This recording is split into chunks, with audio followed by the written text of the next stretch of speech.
Pemirsa, PPKM level 3 dan 4 untuk sejumlah wilayah di Indonesia diperpanjang hingga 20 September 2021. Sejumlah sektor masih terkena dampak oleh kebijakan untuk menghentikan pandemi COVID-19 di Indonesia.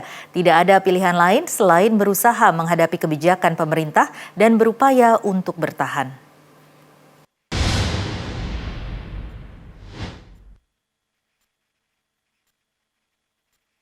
Pandemi COVID-19 mempengaruhi kelangsungan bisnis dan dinilai akan membawa perubahan dalam bisnis ke depan, terutama dalam perilaku konsumen dan konsumsi. Walaupun demikian, bekerja dan berbisnis dari rumah atau work from home bukannya berarti bisa santai-santai. Bagi pebisnis pemula atau profesional, bisnis tentunya tetap harus berjalan dengan efektif agar bisa bertahan. Apalagi masa social distancing bisa menjadi kesempatan untuk mengoptimalkan strategi bisnis. Hal ini mendorong pentingnya identifikasi perilaku konsumsi dan konsumen dalam menghasilkan barang yang dibutuhkan oleh masyarakat. Selain itu juga sekaligus menjadi momentum berkembangnya ekonomi digital dan kreatif. Sementara itu, kondisi ketahanan perusahaan dalam menghadapi pandemi COVID-19, terutama saat pemberlakuan pembatasan kegiatan masyarakat PPKM, terjadi sangat rentan. Alasannya, selama masa PPKM darurat, aktivitas perusahaan terhenti selama perpanjangan penerapan PPKM. Kondisi tersebut membuat sejumlah perusahaan tidak mempunyai pemasukan, namun di sisi lain harus menanggung beban biaya listrik, gaji karyawan, bahkan bunga bank pun tetap berjalan. Selagi pandemi COVID-19 belum usai, para pengusaha akan terus kena imbasnya karena pengeluaran harus tetap ada. Pemirsa, lantas bagaimana perusahaan menghadapi pandemi, terutama pada masa penerapan PPKM? Lalu apa prospek bisnis yang dapat bertahan selama pandemi belum berakhir? Selengkapnya kita akan bahas dalam dialog Nusantara Petang.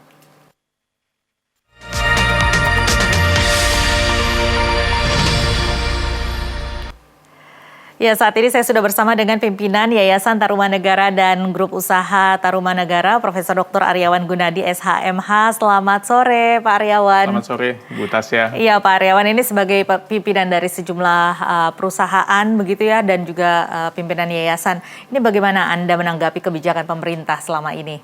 Iya, terima kasih Bu Tasya. Jadi memang kalau dilihat policy pemerintah kan banyak ya, dari sejak sebetulnya saya balik dari Jerman sekitar 2019-2020. Lalu saya lihat banyak policy dari pemerintah, baik mengeluarkan Perpu, lalu banyaknya aturan-aturan yang berkaitan dengan PPKM, pertama PSBB transisi, lalu PPKM, dan sampai dengan PPKM mikro saat ini. Kebijakan pemerintah kalau saya lihat dengan apa yang dikomandoi oleh Pak Luhut sudah lebih efektif. Kita bisa melihat dari tingkatnya virus Delta ya, yang sekarang sedang menurun. Nah, kebijakan pemerintah itu memang perlu diimbangi dengan culture daripada masyarakat untuk bisa adapt terhadap kebijakan yang ada. Baik, nanti kita akan bahas mengenai bagaimana adaptasinya begitu ya, seperti yang dikatakan oleh Pak Aryawan tadi. Setelah kita dengarkan dulu kumandang azan maghrib berikut ini.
Ya, pemirsa, ini seperti yang dikatakan oleh Prof. Aryawan tadi ya, bahwa kita harus bisa beradaptasi dengan beberapa kebijakan-kebijakan pemerintah untuk menanggulangi Betul. COVID-19. Sudah mau berjalan hampir 2 tahun ini ya. Nah Hampir ini, 2 tahun. ya apa saja adaptasi yang harus diadaptasi oleh perusahaan sampai saat ini? Apa Iya. saja upaya-upaya yang dilakukan? Ya, kalau dilihat memang ada beberapa perusahaan, baik itu yayasan, firma, atau PT, yang memang di pandemi COVID-19 ini ada yang slowing down, ada yang memang growth. Nah, itu memang bergantung siapa yang bisa melakukan innovation, ya dia adalah menjadi pemenang. Dia yang cepat beradaptasi, dia adalah pemenang. Nah, perusahaan ini kan memang kan bergantung juga kepada kebijakan aturan yang ada di pemerintah. Makanya pemerintah kan menerapkan vaksinasi, tracing, dan sebagainya. Yeah. Nah, sekarang ini perusahaan kan memang tidak semuanya memang menerapkan misalnya WFO. Sekarang semua dilakukan dengan WFH. Lalu misalnya pembelanjaan yang berkaitan dengan CAPEX, biasanya dilakukan belanja modal ya untuk aset, capital expenditure, itu semua memang mereka tidak sepenuhnya dilakukan untuk budget di tahun ini. Jadi mereka alokasi lah, karena kan kita nggak tahu dampak yang untuk PPKM di next level kan. Nah, ini yang menjadi di company kita, baik di yayasan, di PT, kita sangat hati-hati sekali menggunakan budget dan sebagainya. Jadi itu langkah-langkah yang diterapkan Betul. begitu ya untuk menekan resiko dari dampak Betul. PPKM yang terjadi ini. Betul. Nah, itu kemudian apa saja strategi-strategi yang biasanya dilakukan untuk bertahan bagi perusahaan-perusahaan, terutama mungkin sektor-sektor yang paling terdampak ya? Betul. Memang sektor yang paling berdampak ini luar biasa lah, artinya dengan adanya COVID-19 ini. Nah, yang tadi saya bilang, siapa yang menjadi yang cepat, dia adaptasi, misalnya sekarang banyak bisnis yang dikaitkan dengan digital misalnya, bisnis digital. Ada yang potential loser, ada potential winner kan. Nah, perusahaan-perusahaan yang bisa mengembangkan, yang bisa out of the box, nah dialah memang menjadi pemenangnya. Artinya dia yang bisa menjadi winner di dalam kompetisi ini. Nah, kalau menurut saya memang dampak ini harus segera diatasi, karena perusahaan harus cepat keluar daripada keadaan ini, makanya stimulus harus dilakukan oleh pemerintah. Stimulus baik perpajakan, pemerintah juga mendorong dengan UMKM. Makanya kalau kita lihat Undang-Undang Cipta Kerja, perusahaan sebenarnya pemerintah mendukung perusahaan perorangan misalnya didirikan dalam masa pandemi COVID-19. Kan Menhumkam Yasona kan menyampaikan bahwa perusahaan-perusahaan ini bisa didirikan dengan satu orang. Nah, itu salah satu bentuk dukungan pemerintah sebenarnya untuk mendukung pandemi COVID-19 yang sedang merajalela ini. Nah, selain itu protokol kesehatan, tracing, vaksinasi itu memang harus dijalankan gitu. Sampai saat ini sebenarnya menurut Anda seberapa besar stimulus yang diberikan oleh pemerintah itu mendukung jalannya usaha dari para pengusaha ini? Iya. Yang menjadi problem adalah stimulus ini kan pemerintah di tahun 2020 ada yang sekian miliar sampai dengan 2021. Kalau dilihat memang stimulusnya pemerintah menyasar baik BLT, bantuan langsung kepada masyarakat kan, kalau kita lihat melalui Kementerian Sosial, lalu melalui Sri Mulyani, insentif perpajakan. Poinnya adalah sebetulnya bukan hanya memberikan stimulusnya, tetapi delivery sampai kepada sasarannya. Misalnya kepada perusahaan yang UMKM dan sebagainya. Saya ambil contoh, kalau di Amerika itu kan banyak vaksinasi yang dilakukan di Walmart misalnya. Di Walmart. Jadi vaksinasi mereka harus jalankan dengan segera dan secepat mungkin supaya industrial atau dunia industri itu growing gitu. Nah, itu mau nggak mau harus dilakukan. Nah, ini yang memang harus dilakukan oleh pemerintah supaya memang menghidupkan sektor swasta. Nah, pemerintah harus memberikan memang insentif-insentif yang memang seterusnya memang bisa berjalan. Baik mulai perpajakan, lalu di bidang keuangan, fiskal, dan sebagainya.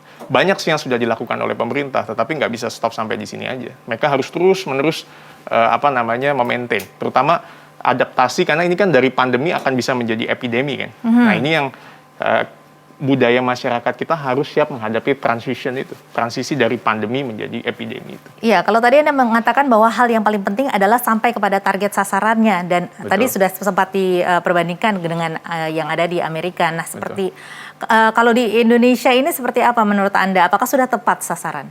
Kalau di Indonesia, kalau saya bilang dengan pemerintah kan melakukan upaya dua. Satu di healthcare sector, kedua adalah non-kesehatan. Kalau yang di kesehatan, saya lihat sudah ada upaya yang cukup luar biasa dari pemerintah. Jadi setiap minggu dievaluasi kan PPKM itu sampai akhirnya ke tingkat yang cukup rendah. Declining lah sekarang, udah oke lah.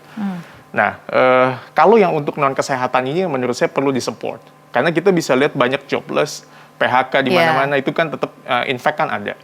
Banyak orang yang kehilangan pekerjaan, kehilangan ekonomi, sakit, dan sebagainya. Nah, pemerintah harus kerjasama dengan UMKM, asosiasi pengusaha, kementerian, dan juga kepada masyarakat. Karena ini harus integrated persoalannya, nggak bisa dilakukan oleh sektor per sektor.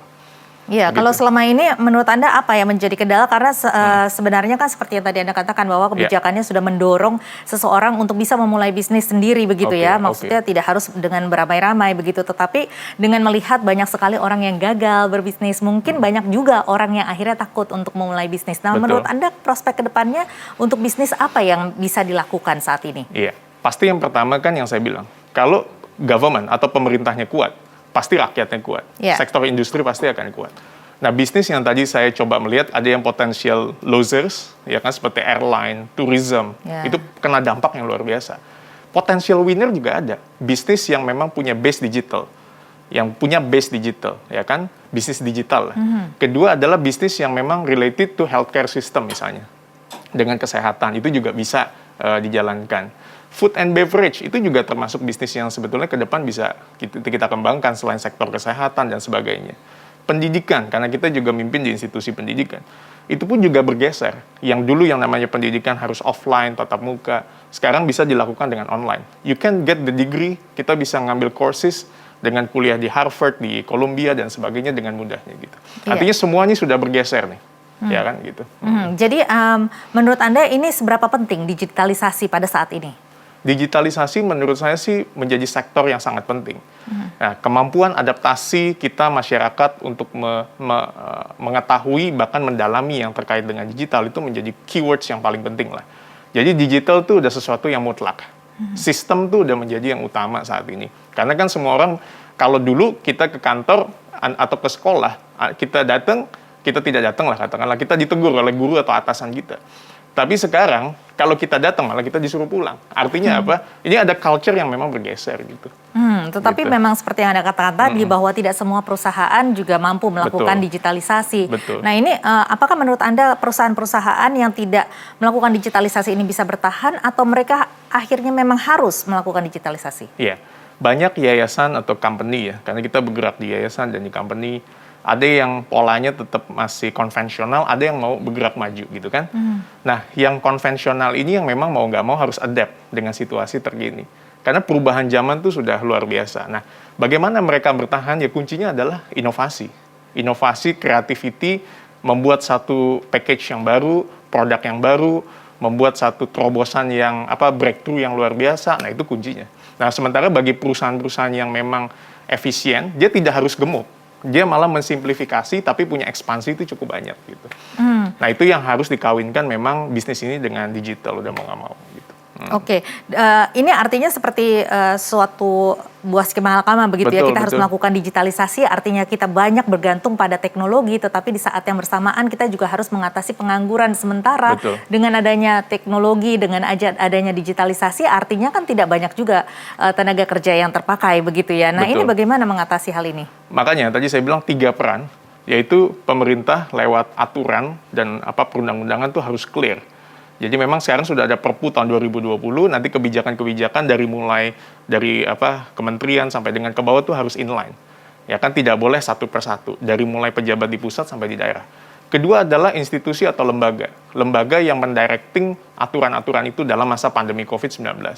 Ya kan Kementerian Sosial melakukan fungsi tugasnya untuk, ya dia memang charity untuk membantu masyarakat bersifat sosial. Kementerian Keuangan mungkin banyak konsentrasi memberikan stimulus, institusi pajak memberikan insentif, memberikan dukungan kepada masyarakat. Nah, yang ketiga adalah legal culture masyarakat, ya kan, kultur masyarakat. Kita lihat Brunei kemarin 0%, kan 0% untuk COVID-19. Kenapa? Karena rakyatnya tegas, pemerintahnya tegas, rakyatnya kuat. Nah, kuncinya adalah memang mau nggak mau ketegasan itu. Vietnam di Ho Chi Minh ingin menjadi model juga, prototipe, lagi bersaing dengan Brunei untuk zero COVID. Otomatis UMKM lama-lama growth, ya kan? Karena UMKM itu memang menjadi motornya lah daripada rakyat yang ada di sana. Begitu, Bu Tasya. Kalau kita bandingkan dengan banyak negara-negara tadi, sebenarnya negara kita juga walaupun sudah memiliki suatu pertumbuhan yang baik atau peningkatan dalam hal penanganan COVID-19 ini, tapi memang agak lama begitu ya. Kita harus akui bahwa memang agak sulit begitu untuk mengatasi ini. Nah, ini kendalanya menurut Anda di mana? Ya memang negara kita adalah memang cukup banyak populasinya. Beda sama Singapura, mungkin beberapa negara yang mungkin rakyatnya itu memang tidak sebanyak Indonesia. Kedua adalah di kita kan memang makanya sekarang mulai ada pembatasan lah. Dari mulai kita yang dulu bisa berwisata dengan mudah, ya kan, sekarang walaupun sudah dibuka untuk makan dan sebagainya, ada pembatasan-pembatasan, ada prokes kesehatan gitu kan, yang dilakukan oleh pemerintah. Itu memang mau nggak mau memang harus ketat. Tapi balik lagi, kalaupun pemerintah ketat, rakyatnya pun juga harus memang juga influence kan, artinya juga terlibat, juga harus involve dalam kegiatan-kegiatan yang dikomandoi oleh pemerintah. Nah, kedua adalah memang vaksinasi udah menjadi kunci. Itu udah barang yang memang udah harus wajib lah. Nah, yang ketiga ada tracing. Tracing itu menjadi pintu. Di satu negara, di Amerika misalnya, kita di tracing, ada kena COVID ya di tracing semua gitu. Di kita mungkin ada beberapa yang sudah ditangani, ada yang memang belum tercover. Ketiga adalah bed occupancy ratio. Bagaimana kalau rumah sakit bisa menangani pandemi COVID-19. Untungnya sekarang kayak di rumah sakit kita di Royal Taruma. Itu waktu COVID 90 sampai 100%, 110% untuk bornya, bed occupancy ratio-nya. Begitu luar biasa. Tapi begitu sekarang sudah menurun, ya under 50% sampai tadi pagi saya cek. Gitu. Baik. Artinya mulai ada kemajuan di situ, Bu Tasya. Baik, jadi menurut Anda yang paling penting adalah ketegasan dan konsistensi para pemerintah untuk menerapkan peraturan, kemudian juga peran serta dari masyarakat, dan juga bagaimana masyarakat mau berkoordinasi dan juga mau bekerja sama dengan aturan-aturan yang diterapkan ini. Kemudian juga sistem dari 3T-nya ini harus berjalan dengan baik dan dengan konsisten. Dan ini kebetulan narasumber saya pada hari ini merupakan pimpinan dari yayasan yang menaungi perusahaan yang bergerak di bidang pendidikan juga dan juga kesehatan. Nanti kita akan bahas bagaimana penanganan COVID dan juga dampaknya, serta bagaimana strategi-strategi untuk bertahan di bidang pendidikan dan juga kesehatan. Tetapi kita harus jeda dulu. Pemirsa, tetaplah bersama kami. Usai jeda kami akan kembali sesaat lagi.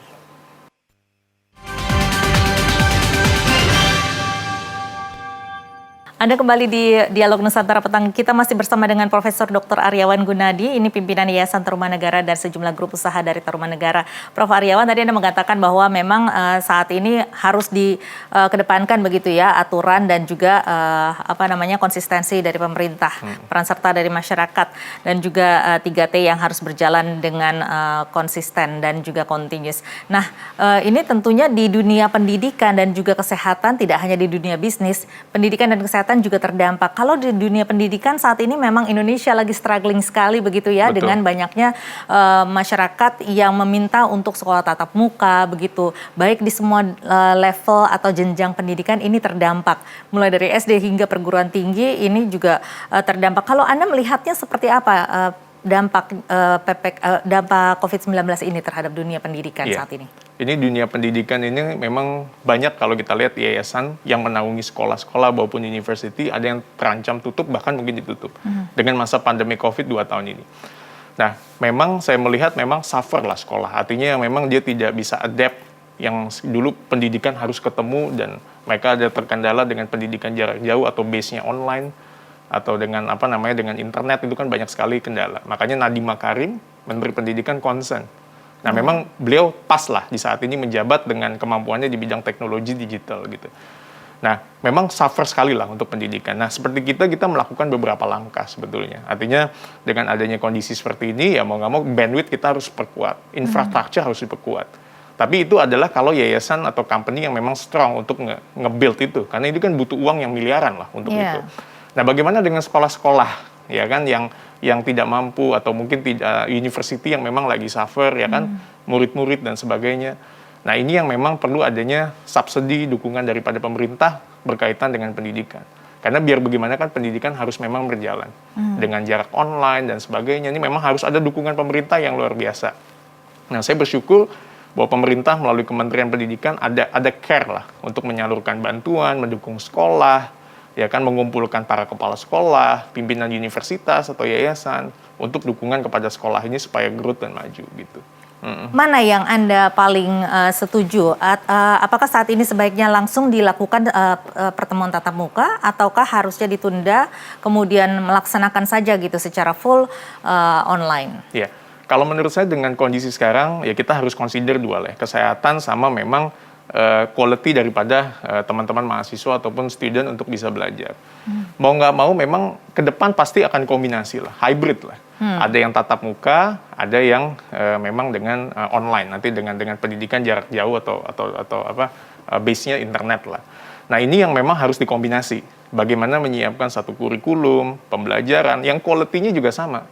Walaupun misalnya dilakukan dengan on-site, the quality it's same with dengan online system gitu.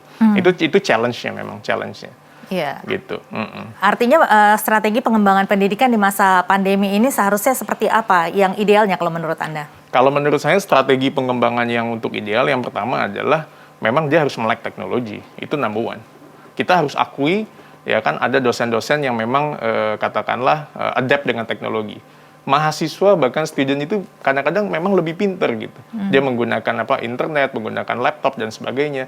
Mereka bisa search apa yang Anda ajar atau yang kita ajar.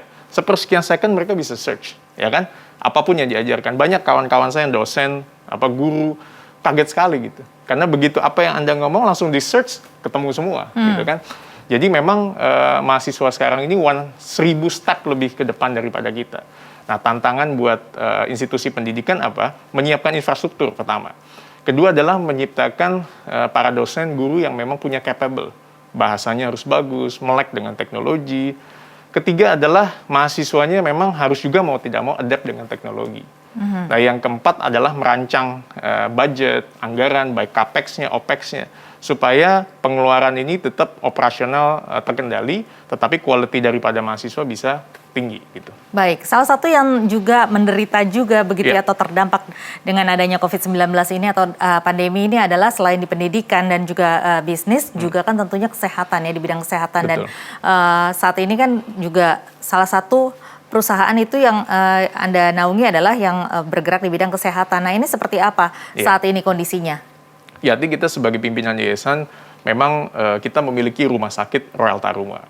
Ya kan, Royal Taruma established sejak 2007 pada waktu itu dan berdiri sampai hampir sekitar 14 tahun. Nah, kita bersyukur bahwa banyak strategi yang dilakukan. Ya kan, misalnya kamar-kamar kita perluas untuk waktu pandemi COVID ya. Kita perluas buka untuk kepentingan COVID-19. Kedua adalah pengadaan obat. Dari mulai obat yang biasa ya sampai obat yang memang dibutuhkan untuk pandemi COVID. Kelas itu dibuka. Memberikan edukasi kepada COVID. Membuat lab-lab PCR, ya kan? Membuat lab PCR untuk swab, antigen dan sebagainya. Nah, lalu memang membuat paket-paket yang bekerja sama dengan pemerintah, diakreditasi oleh pemerintah untuk bisa COVID ini bisa tertangani dengan luar biasa. Makanya bornya cukup tinggi pada waktu COVID-19. Saya pun juga beberapa kali koordinasi dengan pimpinan di rumah sakit. Ya memang Pak Hari betul ini memang luar biasa untuk bed occupancy rasionya. Nah, akan tetapi kita sampai dengan sekarang bisa memanage lah dari perspektif keuangan dan dari perspektif pelayanan kesehatan kepada masyarakat. Gitu. Tetapi kalau kita dengar-dengar kan akhir-akhir ini begitu ya, tenaga kesehatan ini cukup concern juga dengan adanya insentif yang masih tidak berjalan mulus begitu mereka. Anda bagaimana tanggapannya? Kemarin kan ada kasus di mana ada satu pasien yang saya nggak usah sebut, ditagih mungkin hampir 400 atau 500 juta itu yang ada di media kan. Artinya ada rumah sakit lah katakanlah yang mungkin men-charge dan sebagainya. Nah, ini memang menjadi satu tantangan.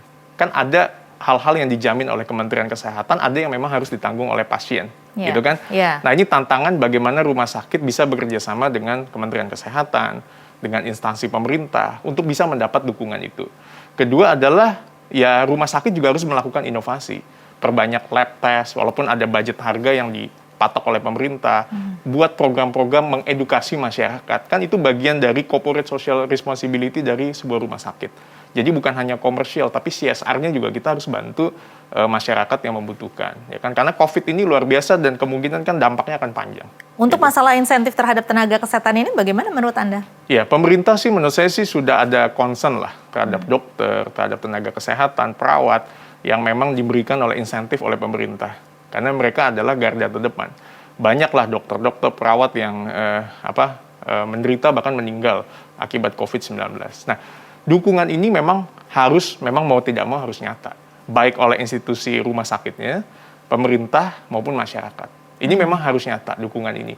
Dan yang namanya dukungan ini mungkin tidak bisa parsial. Artinya bisa parsial adalah harus sampai ke yang paling bawah. Karena mereka yang paling bawah itu adalah sampai yang menyuntik pun, dia adalah garda terdepan di rumah sakit. Dia adalah orang yang memang fight pertama kali dan punya potensi penularan COVID yang sangat tinggi. Jadi kita harus punya atensi lah kepada mereka. Baik, kalau tadi Anda mengatakan bahwa tentunya ada sebagian biaya yang di cover oleh pemerintah begitu kan ya untuk penanganan COVID-19. Iya. Tetapi ini juga dengar-dengar bermasalah juga. Nah, ini betul. bagaimana kalau dari pihak rumah sakit mengatasi hal ini? Karena tentunya kan ini merupakan hambatan juga untuk operasional ke depannya. Problem yang dialami menurut saya di masyarakat kita dan di negara kita adalah program kita tuh bagus. Tapi yang menjadi kendala adalah birokrasi dan pelaksanaannya. Itu yang menjadi kendala. Makanya misalnya pemerintah sudah cover dengan beberapa budget. Apakah sampai nggak kepada rumah sakit? Sampai nggak kepada pasien? Nah itu memang lini-lini itu memang harus ada pengawasan yang ketat, harus ada pengawasan, harus ada institusi yang melaksanakan, dan ya harus garda terdepan itu melakukan pelaksanaan dengan sungguh-sungguh dan baik. Gitu. Kalau secara keseluruhan Anda melihatnya kalau bisa Anda evaluasi begitu ya penanganan kesehatan di Indonesia dan juga mungkin bagaimana dukungan pemerintah terhadap rumah sakit di Indonesia ini seperti apa? Kalau untuk saya lihat, kalau saya pandangan pribadi saya ya, artinya kalau saya lihat pemerintah sebenarnya sudah punya concern terhadap COVID-19 ini luar biasa lah melalui presiden dan kementerian dan sebagainya. Hanya yang tadi saya bilang pelaksanaan di lapangan tuh memang harus dimonitor menyeluruh. Dan kedua adalah bukan hanya monitoringnya, tapi juga integrasi kebijakan yang dilakukan antar lembaga. Jangan sampai misalnya satu kementerian investasi bikin kebijakan A, Kementerian Maritim kebijakan B misalnya, contoh-contoh aja. Jadi harus ada sinergisitas antar kementerian. Nah, makanya kan kemarin kan ada beberapa policy-policy yang presiden tarik kan. Izin satu hal harus sampai ke presiden. Nah, itu mungkin ada policy lah. Gitu. Kalau dari rumah sakit yang di bawah naungan yayasan Anda ini bagaimana caranya supaya mungkin bisa menjadi contoh ya bagi manajemen untuk rumah sakit lain untuk mengatasi bagaimana permasalahan-permasalahan yang dialami oleh rumah sakit karena dampak pandemi ini? Iya, yang pertama adalah karena kita di holding ya, kita sebagai shareholders lah, arti pemegang saham, antara pemegang saham, manajemen, sampai dengan direksi rumah sakit, komisioner, sampai dengan perawat dan dokter, suster, itu semua harus punya policy yang inline dari atas sampai ke bawah, itu number one. Kondusivitas dan soliditas, it's number one dalam sebuah organisasi, pandangan saya ya. Kedua adalah, bukan hanya itu, yang kedua adalah harus punya program yang clean and clear. Misalnya ini lagi masa pandemi COVID-19, apa program roadmap jangka pendek, menengah, panjang yang ingin dilakukan. Kedua adalah, ini kan pasca, katakanlah udah mau masuk, katakanlah sudah mulai declining. Apa yang harus dilakukan? Tindakan preventif, kebijakan-kebijakan. Makanya di rumah sakit kita banyak melakukan policy-policy yang untuk COVID dan yang non-COVID. Jadi kalau waktu COVID banyak, yang non-COVID ini pasti berkurang.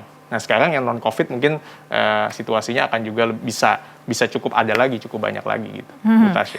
Baik, dengan perkembangan dari vaksinasi yang ada sekarang ini begitu ya. Nah, kira-kira menurut Anda kapan ini bisa mungkin melandai kemudian akhirnya kita semua bukannya menghilangkan COVID ya, karena mungkin itu akan bisa berpuluh-puluh tahun ke depan begitu ya. Tetapi setidaknya kita bisa mengatasi pandemi ini. Indonesia sudah bisa mengatasi pandemi ini dengan mungkin 0% kasus begitu. Ini kira-kira kapan? Kalau pandangan saya, cuma satu kata. Kita harus hidup berdampingan dengan COVID. It's like influenza, seperti demam berdarah. Dia akan bisa timbul. Suatu hari yang namanya COVID-19 mungkin akan seperti itu. Jadi baik institusi pemerintah, kita yang ada di corporate, di yayasan, di firma, di PT. Ketiga adalah baik masyarakat. Ini mau nggak mau sudah harus hidup berdampingan dengan COVID. Ya, karena caranya bagaimana, nah policy itu yang harus dibuat. Baik oleh pemerintah, oleh swasta yang menjalankan, dan sebagainya. Kapan bisa selesai? Kalau pandangan saya, ini never ending story. Sesuatu yang memang berprogres. Akan tetapi kan kalau kita bisa hidup berdampingan dengan COVID, ya kan poinnya, isunya bukan COVID-nya, but how we see the COVID. Gimana kita bisa melihat COVID itu menjadi sesuatu yang oke, ini berdampingan dengan kita kok. Iya, satu lagi nih sebenarnya kadang-kadang orang seringkali salah ya begitu ya menginterpretasikan berdampingan dengan COVID ini, pada akhirnya mereka ya sudah COVID ada, kemudian mereka belum vaksinasi, kemudian seperti lalai begitu ya untuk menerapkan prokes. Nah ini bagaimana Anda melihat hal itu?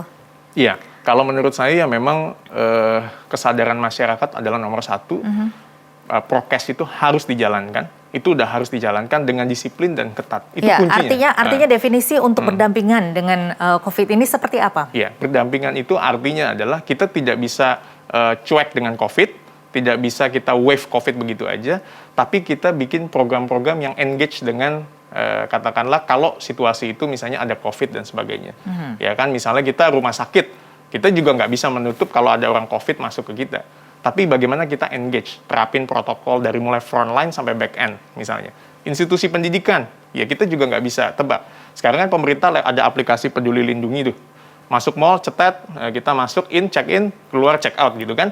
Artinya ada pola-pola kita untuk itu salah satu juga engage sebenarnya. Walaupun kita nggak bisa menahan 100%. Karena COVID itu akan exist kan. Nanti mungkin COVID. Lalu ke depan monkey virus atau apa virus apa lagi yang bisa ada ya Bu Tasya gitu. Baik, jadi intinya adalah bagaimana kita harus beradaptasi untuk engage, betul. Engage untuk menerapkan mungkin kehidupan gaya baru. Kalau dulu new normal, sekarang ini sebenarnya new normal ini sudah harus menjadi kebiasaan kita sehari-hari. Menjadi kebiasaan di lingkungan kita, sektor swasta, pemerintah dan masyarakat pada umumnya. Baik, terima kasih Prof. Aryawan. Terima kasih Bu Tasya dan semuanya.